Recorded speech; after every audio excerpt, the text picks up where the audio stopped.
Your Eminence Cardinal George Pell, it's great to be back with you again. Likewise, Colm, very pleased to be here. Reading your second volume of Prison Diaries, I was struck by the amount of letters you received from all over the world, sometimes 70 or 80 letters a week. Who was writing to you? Sometimes 70 or 80 letters a day at different stages, but obviously. I received all up about 4,000 letters. Every type of person, most of them believers, not all of them. Most of them Catholics, but not all of them. And the non-believers who were writing to you, what was their interest in the case or in your story? Generally, the non-believers who wrote were outraged by the injustice that they saw in the story. One regular recounted how this person wasn't an unbeliever, but you hadn't been going to Mass. And they were so outraged by what they read that they raced into a Catholic workmate and explained that they decided to go back to Mass for some perverse reason. But I was quite pleased about that, because one of my concerns was the effect of my conviction on Catholics on the edge or people who were wobbling. You were concerned that it might turn them Tip away them from the over, faith? turn them away from the faith. Or bring them back in closer Well, in to fact, I heard more about people coming back to the faith than I heard about people who were leaving. But I suppose if those who were leaving might have chosen not to write to me. to tell you. And a lot of prisoners writing to you also? Quite a few. One fellow asked for advice on how he should deal with his teenage son. And I said, well, that's a little bit difficult. I don't know you or your son, but I said a few words, and I think he followed the line, and I don't think it was disastrous. Is it true, Your Eminence, that some of the letters were withheld from you because they were hate mail? And I even read in the diary that someone had said to you that some of the letters were withheld if they had photographs with children in them as well. I think you were supposed to be told if they withheld any letters. I had received 2 or 3 hostile letters. I wasn't told about any others that came in. I did hear about letters where the photographs had been removed, because if you're convicted of pedophilia, you are not supposed to be exposed to photos of children. It was a bit of a mess, because I was told that material had been sent to me and had never arrived. I'd heard it was sent twice and hadn't arrived, so I commenced dialogue about it. And one friendly guard brought up a whole plastic basket of mail which had never been delivered to me, which I went through, and of course there were quite a few photos and letters and all these things. But some of the photos which contained the photos of children were withheld. But if you're convicted of pedophilia, they're the conditions. Mm-hmm. And there was no way around it. Of course I didn't like it. What was your relationship like with the prison guards? That was probably the biggest surprise of the jail. Do you think you got some sort of special treatment because you were the famous Cardinal George Pell and so high profile in the media? I don't think so. I think some of them went out of their way to ensure that wasn't the case. All of them, even the ones that were a bit hostile, were correct, and most of them were very human. The diaries are a remarkable insight into prison life. The simple things that we take for granted, of course. For example, one day the prison warden allowed you to play with the basketball when it was only permitted on a Sunday, or you were allowed water the plants in the garden. What were the little pleasures that you enjoyed when in prison? Oh, there were very simple things like that. Food that I liked. Could you request a certain type of food? Yes, that was another thing that surprised me. You'd get a menu listing 3 or 4 options for every main meal during the week. Now, I think that was probably a necessity because of the different racial backgrounds of us prisoners. An especially sad group were the drug mules. Often they didn't speak English. Here in Australia, they'd come in from overseas with drugs, caught, imprisoned, and had no one to visit them at all. So they were entirely dependent on the volunteer helpers and the chaplains. And they wouldn't have the know-how or the resources that, let's say, you had to put together an appeal. Oh, no, well, I mean, I was blessed in a number of ways, in a very unfortunate situation. First of all, the charges, I was able to refute them. Now, you could be spectacularly unlucky and get charges fabricated against you, which were very difficult to disprove. The other thing was that I had a lot of extremely loyal friends. My family was completely loyal. People who were very capable. I had access to a wonderful legal team, but I had access to friends who were very good lawyers. And also I had a lot of people with considerable money kicked in to help pay my expenses. So I had all sorts of advantages that are not available to most people, and I acknowledge that. That was another fascinating part of the diaries, just the whole process of you formulating your appeal to the High Court and it going from you to your legal team, them sending the drafts back to you, you trying to decide whether you should ask for bail or not. And what struck me was the mounting costs that must have just been rising and rising. Was that something you were concerned about? Because another part of the diary, you said that I think your legal team had applied for $800,000 to have your legal expenses covered by the state of Victoria, and they allocated $390,000. And you said, while it wasn't what you wanted, it was better than a kick in the pants. Yeah, well, it certainly was, and I'm grateful for that. My first parish priest said I was the sort of person who never worried about money as long as it was coming in. Now, I knew the debts were very considerable. They ran probably 3 million plus.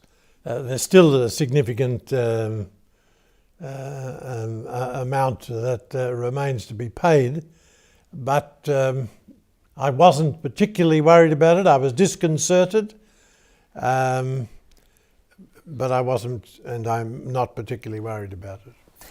We spoke about I'm very grateful to all the people who kicked in, and sometimes very, very generously, and many ordinary battlers put in money to the Defence Fund too, and I'm very grateful for that. But that's something you're still working on now.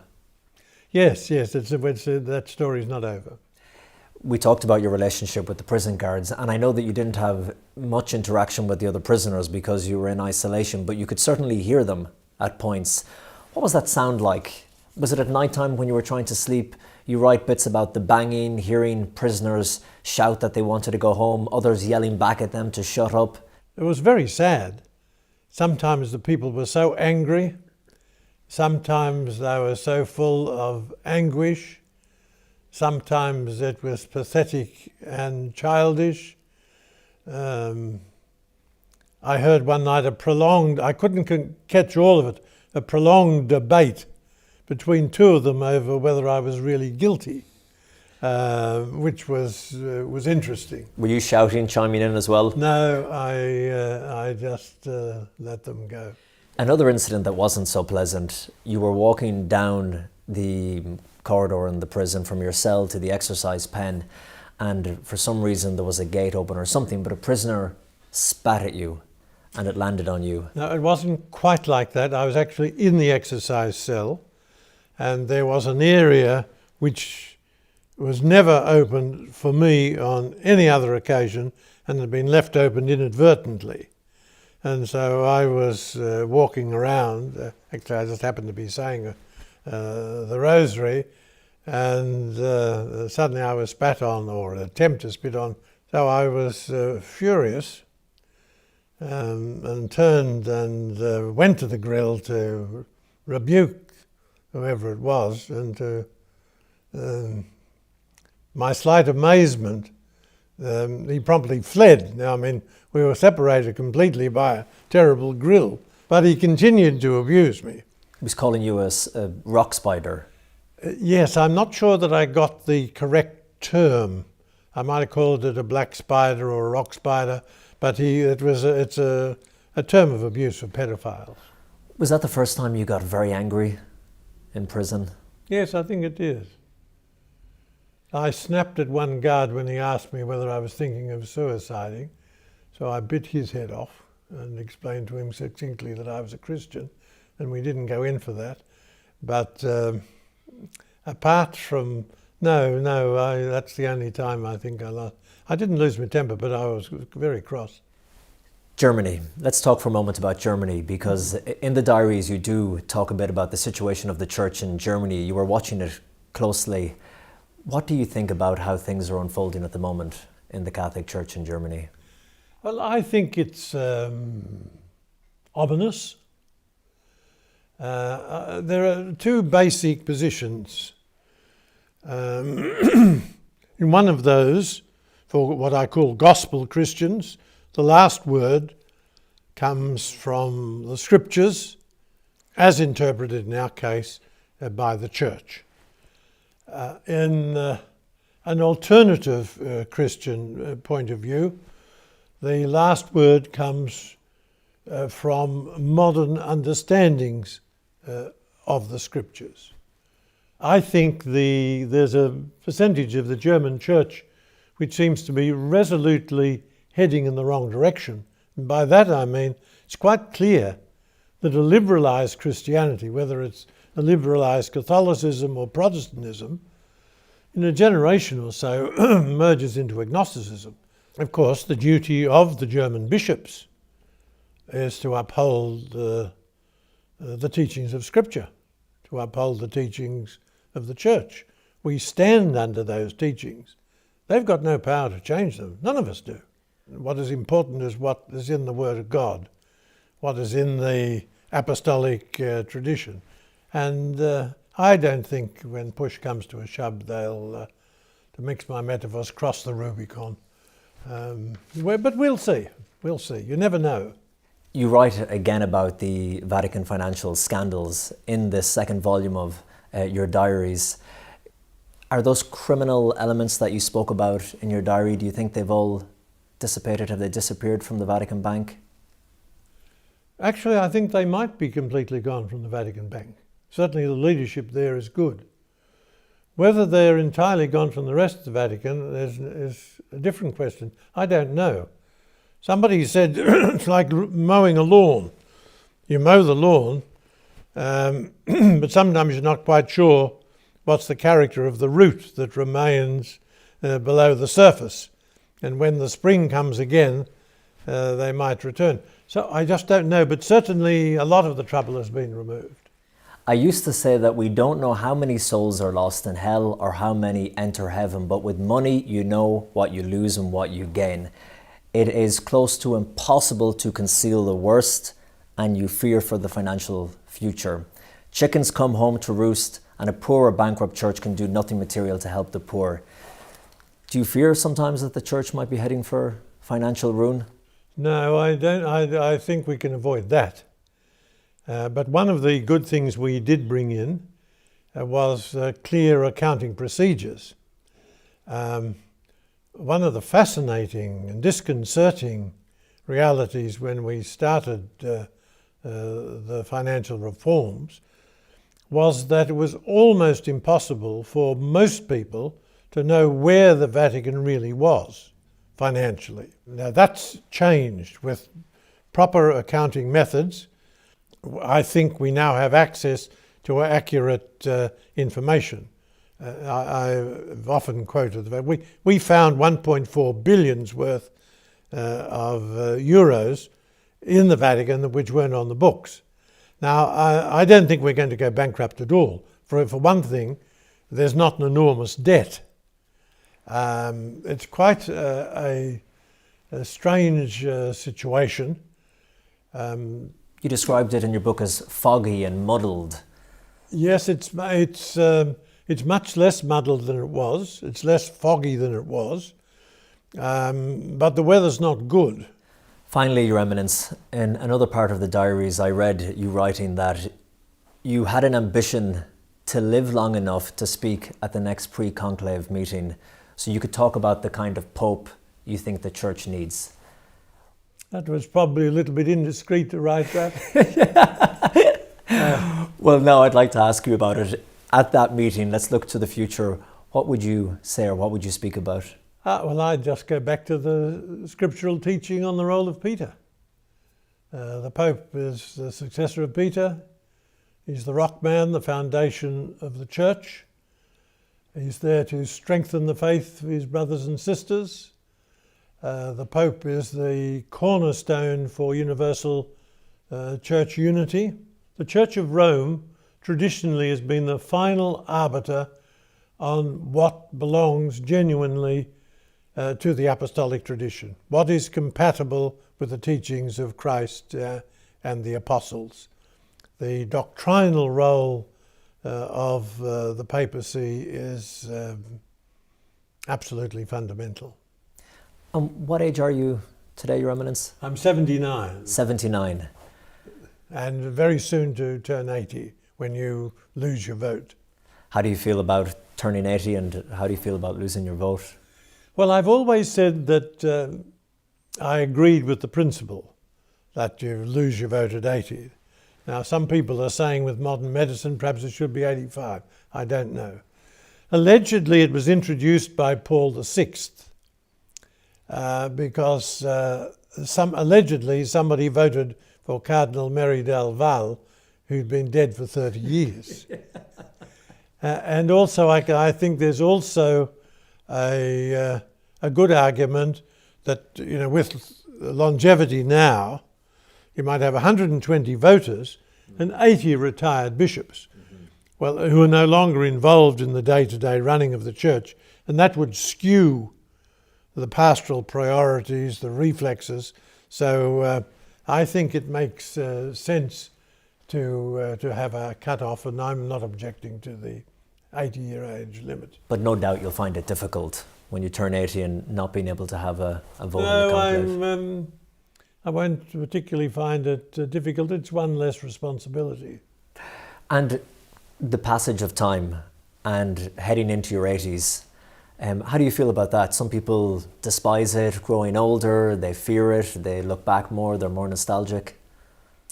No, I've had a wonderful life. I've been blessed with a good family, blessed with good friends, work that I think my biggest consolation now is that whatever my imperfections and foolishness, I haven't thrown my life away on some nonsense cause, like just making money for myself.